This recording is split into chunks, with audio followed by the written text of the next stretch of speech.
In this video, we'll take a look at a couple problems from out of the homework set in section 1.4 on continuity. 13 through 24 wants us to find the discontinuities of each of these functions. And it goes on to say for each discontinuity that is removable, define a new function that removes the discontinuity. There was only one of these in one of that type in this entire set of problems, and it was in number 13. We did that one together. What I want you to focus a little bit more on is just finding where the location of a discontinuity is. So in the case of number 17, we have a function that's a product of two functions, x squared and tangent of x. Now what I like to do is I like to get the part out of the way that I don't have to worry about at all, and that part is x squared.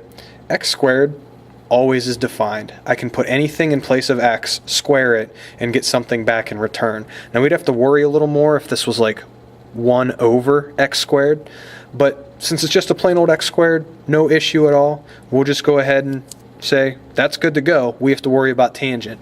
So tangent of x. Where's tangent of x undefined? Well, I like to have tangent rewritten as sine over cosine.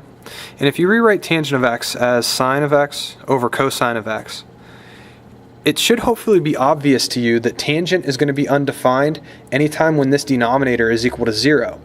So if cosine of x is equal to 0, tangent of x is undefined, and hence function in number 17 is undefined. So when is cosine of x 0? Well, the unit circle can actually be used to answer that. So if you draw yourself your circle, radius 1, centered at 0, 0, and remember that every point on the unit circle has coordinates cosine of theta, comma sine of theta, you should remember that the x coordinate on this circle gives the value of cosine of whatever angle you're at with the positive x-axis. So I realized that the x-coordinate represents cosine and that the x-coordinate on the unit circle is 0 right here. I also realized that the x-coordinate is 0 right here. So what are those angles? Because those are the x values that make tangent undefined, since cosine would be 0 at those angles. Well, this angle is pi by 2, so we're undefined with tangent of x at pi by 2. If we keep going around the circle, we're also undefined at 3 pi by 2. But we can keep going around this circle. This is 3 pi by 2, 4 pi by 2. We're undefined again since cosine of 5 pi by 2 is 0. 6 pi by 2, 7 pi by 2. And this pattern is just going to continue onward forever. So this is kind of a weird function in the sense that it actually has an infinite number of discontinuities.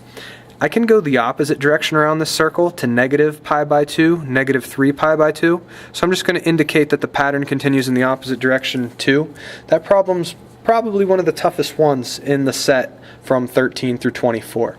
The other one that I want to take a quick look at in this video is problem number 23. So this is a piecewise function. And the way I like to handle these is I like to look at each piece individually first. This is a line, this is a parabola, this is a cubic. A line never has any holes, jumps, asymptotes. Neither does a parabola, neither does a cubic. Now whenever you have a piecewise function, we might have a jump as we go from the line to the parabola, or from the parabola to the cubic. We're going to have to do a little bit of work to figure out whether or not we do.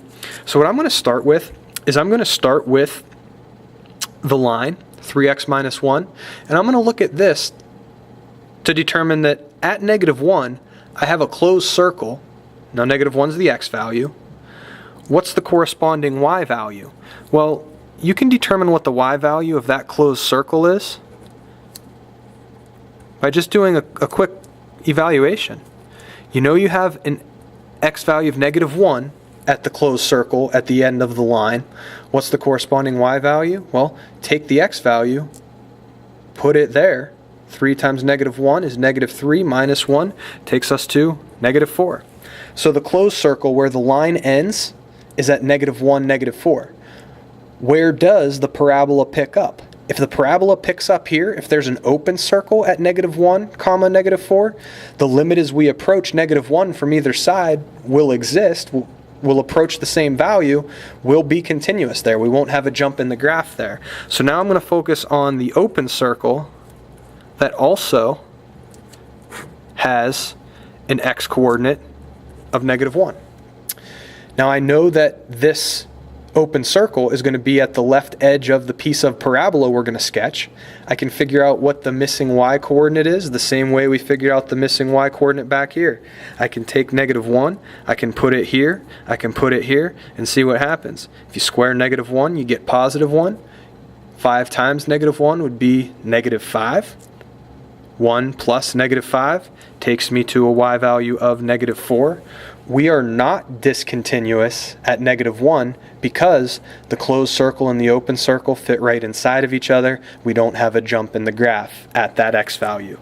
So we are continuous at negative 1, even though we had to do a little bit of legwork to double check that. Now, we also have to worry about what happens at 1 as we go from the parabola to the cubic.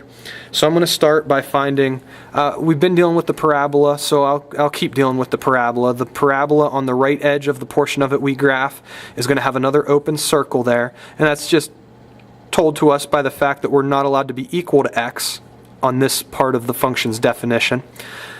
I know that the open circle is going to have an x coordinate of 1. What's the missing y coordinate? Well, we'll find this the same way we found the missing y coordinates before. I know it's at the right edge of the portion of the parabola we're going to sketch.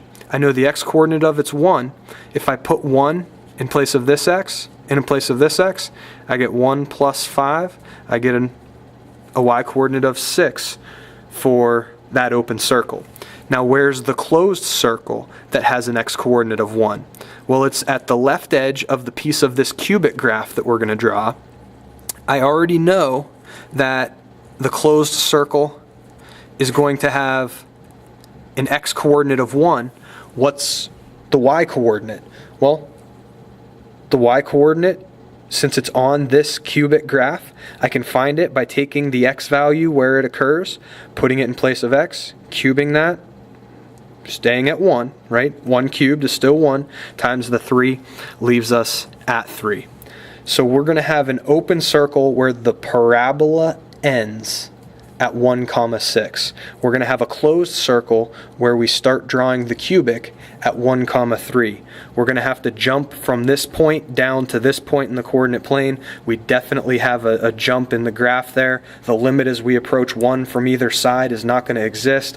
As we approach 1 from the smaller side, our limit will be 6. As we approach 1 from the bigger side, our limit will be 3. Since that limit doesn't exist, we are discontinuous at x equals 1. Hopefully you understood how I found the locations of these open and closed circles. I'm going to kind of refer back to this whenever we're looking at another problem in a couple minutes. In the next video, I'll take a look at a couple of the problems between 25 and 32.